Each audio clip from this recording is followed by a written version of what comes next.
Hey, welcome to Sully's Irish Pub. You know, we see a lot of sales guys pop in here, and they know I know a thing or two about selling, so they sometimes seek a tip or two.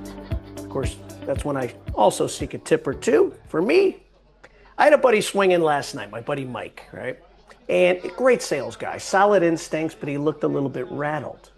So I poured him a cocktail. And then he leaned over his drink and he said, "Hey, Sully, you got to be real with me. Is AI going to take our sales jobs?" And I looked at him and I said, "Nah, man. But the rep who knows how to use it better than you, Mike, he might take your quota, your commissions. Hell, he might take your parking spot at work."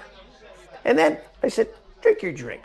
I looked him in the eye and I said, "Listen, Mike, AI is not the problem.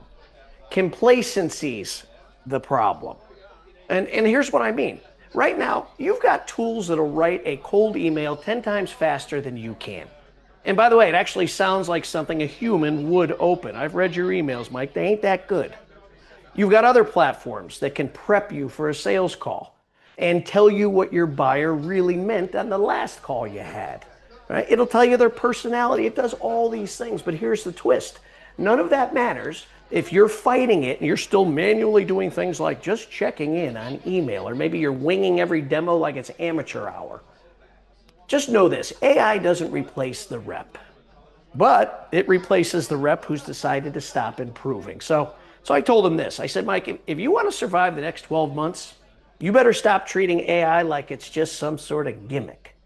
You have to start treating it like it's your best intern. It's fast, it's always on. It's just smart enough to make you look like a genius if you know how to use it." So now we're all good salespeople.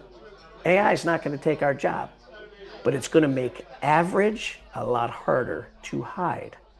Nope, you're not getting replaced, but you're getting called up. You're getting called out. So it's time to sharpen the blade. It's time to stop pretending that this thing's going away and it doesn't matter, because the future, it's still human. It's just going to favor the ones who give a damn and learn about these tech tools. So go ahead, finish your drink. We both have sales calls to make tomorrow. We'll see you next week.